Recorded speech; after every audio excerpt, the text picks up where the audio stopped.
आदित्याय च सोमाय मङ्गलाय बुधाय च गुरुशुक्रशनिभ्यश्च राहवे केतवे नमः।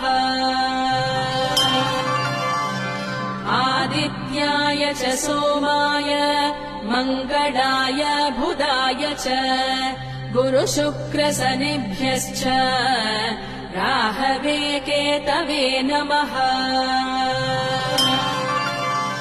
आदित्याय च सोमाय मङ्गलाय बुधाय च गुरुशुक्रशनिभ्यश्च राहवे केतवे नमः।